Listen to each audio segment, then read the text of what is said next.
మన Oscar winner అయినటువంటి AR Rahman గారికి సుప్రీంకోర్టు గట్టి షాక్ ఇచ్చింది. ఆ గట్టి షాక్ ఏంటంటే మణిరత్నం గారు తీసినటువంటి పొన్నియిన్ సెల్వన్ 2లో ఈయన ఎటువంటి అనుమతులు లేకుండా ఇంకొకరు సృష్టించినటువంటి రాగాన్ని వాడేశాడు. కొన్ని కనీసం వాళ్ళకి క్రెడిట్ అయిన ఇవ్వాలి కదా, ఆ క్రెడిట్ కూడా ఇవ్వలేదు. దాంతో ఏమైందంటే ఒక కేసు వేశారు. ఎవరు కేసు వేశారంటే ఉస్తాద్ ఫయాజ్ వాసిఫుద్దీన్ దాగర్.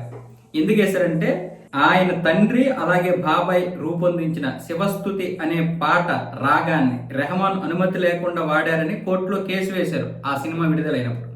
ఈ కేసును విచారించిన న్యాయస్థానం రెహమాన్ను 2 కోట్లు కోర్టులో డిపాజిట్ చేయమని ఆదేశించింది. గతంలో ఢిల్లీ హైకోర్టు ధర్మాసనం రెహమాన్కు అనుకూలంగా ఇచ్చిన మధ్యంతర స్టేను సుప్రీంకోర్టు రద్దు చేస్తూ పాత ఉత్తర్వులను తిరిగి అమలులోకి తెచ్చింది. ఇది కేవలం చట్టపరమైన పోరాటం మాత్రమే కాదని సాంప్రదాయ శాస్త్రీయ సంగీత కళాకారుల కృషికి మరియు దాగర్వాణి సంగీత వారసత్వానికి తగిన గౌరవం గుర్తింపు ఇవ్వాలని న్యాయమూర్తులు అభిప్రాయపడ్డారు. అంతేకాకుండా వీరరాజ్య వీరపాటలో దాగర్ సోదరుల సహకారాన్ని తెలియజేస్తూ తగిన గుర్తింపు ఇచ్చేలా మార్పులు చేసే అవకాశం ఉందా అని రెహమాన్ తరఫు న్యాయవాదులను కోర్టు వివరణ కోరింది. సినిమా రిలీజ్ అయిపోయింది, ఇంకేమి ఇస్తారు క్రెడిట్?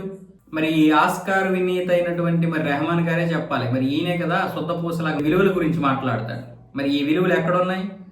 నువ్వు క్రెడిట్ అయినా ఇవ్వాల్సింది, డబ్బులు ఎలాగో ఇవ్వవు. నీకు ఎలాగో బాలీవుడ్ వాళ్ళ నుంచి నీకు సపోర్ట్ లేదన్నావు కదా, మరి ఆ బాలీవుడ్ రాగాలు నీకెందుకు? శివస్తుతి రాగం నీకు దేనికి? బాలీవుడ్ వాళ్ళు నీకు అవకాశాలు ఇవ్వనప్పుడు